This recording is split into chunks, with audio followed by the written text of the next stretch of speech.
युद्ध शुरू होने से पहले अर्जुन और उनके मार्गदर्शक और सारथी कृष्ण के बीच जो वार्तालाप हुए थे उसी को चित्र और शब्दों से आप सभी के सामने प्रस्तुत करने की एक कोशिश। कृष्ण कहते हैं, प्राण त्यागते समय अपने सभी इंद्रियों के द्वार को रोककर तथा मन को हृदय में स्थिर करके और प्राण को मस्तिष्क में स्थापित करके परमात्मा का स्मरण करते हुए ओम मंत्र का उच्चारण करे तो वो मनुष्य जीवन भर कितना ही पापी क्यों ना रहा हो उसे मोक्ष अवश्य प्राप्त हो जाएगा। माता पार्वती कहती है, हे भोलेनाथ, प्रभु श्री कृष्ण कह रहे हैं कि मृत्यु के समय ओम शब्द के उच्चारण से पापी मनुष्य के आत्मा को भी मुक्ति मिल जाती है। महादेव कहते हैं, देवी, ओम केवल एक शब्द नहीं है, समस्त मंत्रों का शिरोमणि मंत्र है ओम। इसकी महिमा अनंत है। आध्यात्मिक साधना के सफलता का केंद्र बिंदु है ओम। सिद्धि प्राप्ति का सूत्र भी ओम है। ये वो कमंडल है जिससे सारा ज्ञान और सारी सृष्टियाँ उत्पन्न हुई है। ओम की साधना ज्ञान और भक्ति के मार्ग को प्रकाशित कर देती है और अपने जीवन में ओम के उच्चारण करते रहने वाले प्राणी को सुख, समृद्धि, वैभव और वैराग्य प्राप्त होता है। माता पार्वती कहती है, प्रभु, ये बात तो मनुष्य के जीवन के संबंध में है, परंतु उसके मृत्यु के समय ओम के उच्चारण का इतना महत्व क्यों है कि पापी मनुष्य के शरीर को शुद्धि और आत्मा को मुक्ति प्राप्त हो जाती है। महादेव कहते हैं, देवी, मनुष्य के शरीर को ब्रह्मपुर कहा गया है और मानव देह के भीतर हृदय कमल में आत्मा का दिव्य ज्योति प्रकाशित रहती है। मृत्यु के समय जब मनुष्य ओम का मंत्र मन उच्चारण एक लय के साथ करता है तो आत्मा और परमात्मा दोनों ही महासुख और महा आनंद के साथ नाच उठते हैं और दोनों एक दूसरे के मिलन के लिए ऐसे व्याकुल हो जाते हैं जैसे युगों युगों से बिछड़े हुए प्रेमी सारी सीमाएं तोड़कर एक दूसरे में समा जाने को एक दूसरे की ओर बढ़ते हैं।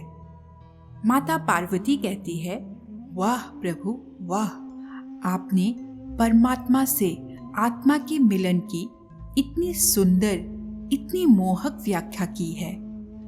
महादेव कहते हैं, देवी, मानव शरीर को प्रभु ने मुक्ति का द्वार कहा है, परंतु मनुष्य इसके महत्व को समझ नहीं पाता। इसी महत्व के कारण मानव शरीर की रचना भी विशेष रूप से की गई है। मनुष्य के देह एक छोटा सा ब्रह्मांड है जिसमें समस्त लोकों का निवास है। ब्रह्मरंध्र ब्रह्मलोक का प्रतीक है। माता पार्वती कहती है, मानव शरीर में तीनों लोक कैसे समा गए प्रभु? महादेव कहते हैं, मनुष्य के शरीर में पैरों से नाभि तक भूलोक है, नाभि से कंठ तक अंतरिक्ष तथा कंठ से कपाल तक स्वर्गलोक है और कपाल में महा, जना, तपा और सत्यलोक है। योगी जन मानव शरीर की इस बनावट को भली भांति समझते हैं, इसीलिए वो देह त्यागने के समय प्राण को पहले ऊपर की ओर उठाकर कंठ में अर्थात अंतरिक्ष में ले आते हैं। कंठ के विशुद्धि चक्र से आज्ञा चक्र में ले जाते हैं और यहाँ से कपाल में सहस्रार में स्थापित करके ब्रह्मरंध्र के द्वारा ही अपने प्राण शरीर से निकाल देते हैं। साधारण मनुष्य को इस विधि का ज्ञान नहीं होता है, इसीलिए उनके प्राण प्रायः दूसरे द्वारों से निकलते हैं। अर्जुन कहते हैं, हे केशव, तुमने मेरे मन में ज्ञान की जोत जलाकर अज्ञान के अंधकार को नष्ट कर दिया है। मेरे मन से मोह और भ्रम के सारे पर्दे उठ गए हैं। अब मैं अपने आप को तुम्हारे हर आज्ञा का अधीन करता हूँ। कृष्ण कहते हैं, हे अर्जुन, तुम्हारे मुंह से ये बात सुनकर मुझे परम संतोष हुआ है। मैं प्रसन्न हूँ अर्जुन, बहुत प्रसन्न हूँ। फिर भी यदि तुम्हारे मन में अब भी कोई शंका, कोई आशंका या कोई प्रश्न हो तो अर्जुन कहते हैं, नहीं माधव, अब इस मन में कोई शंका, कोई आशंका, कोई संशय नहीं। मन में अब केवल विश्वास और श्रद्धा है। केशव, अब मुझे कुछ और नहीं पूछना, कुछ नहीं जानना। हाँ, मुझे अपने शिष्य समझकर तुम्हें यदि कोई अंतिम उपदेश देना हो तो उस प्रसाद को पाने के लिए मैंने अपने मन की झोली फैला रखी है। मुझे जिसके योग्य समझो वही अंतिम उपदेश प्रदान करो। कृष्ण कहते हैं, सचमुच मेरे अंतिम उपदेश सुनना चाहते हो? अर्जुन कहते हैं, हे केशव, अब तक जितना मैंने पूछा उतना ही तुमने बताया है। अब मैं चाहता हूँ मेरे प्रश्न के सीमाओं से भी परे जो और है वो अपनी इच्छा से तुम मुझे बताओ। कृष्ण कहते हैं, यदि वो जानना चाहते हो अर्जुन, जो तुम्हारी बुद्धि और तर्क से परे है, तो सुनो। मेरा अंतिम उपदेश बस इतना ही है कि अब तक जो मैंने तुम्हें ज्ञान, कर्म अथवा योग आदि के शिक्षा दी है वो सब भूल जाओ।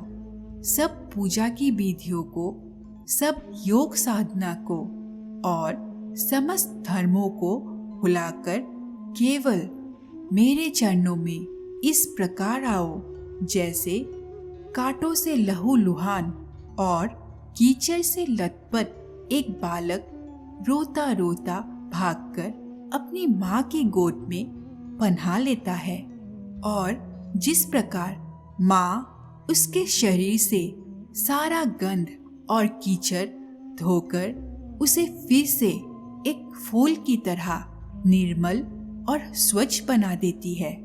हे अर्जुन, उसी प्रकार मैं तुम्हारे समस्त पापों का मैल धोकर तुम्हें पाप मुक्त कर दूंगा और समस्त सांसारिक बंधनों से मुक्ति देकर तुम्हें शाश्वत शांति प्रदान करूंगा।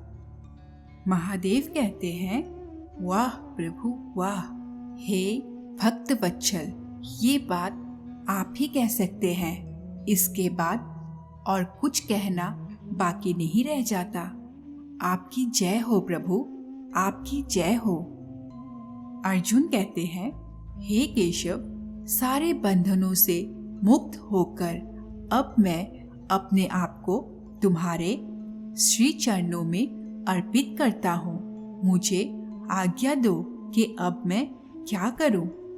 कृष्ण कहते हैं, हे अर्जुन, अब तुम धर्म क्षेत्र में अपने कर्तव्य को निभाने के लिए आगे बढ़ो। अपना गांडीव उठाकर उसकी प्रत्यंचा खींचो और अपनी गांडीव की टंकार से युद्ध की घोषणा करो। अर्जुन कहते हैं, जैसी आपकी आज्ञा प्रभु।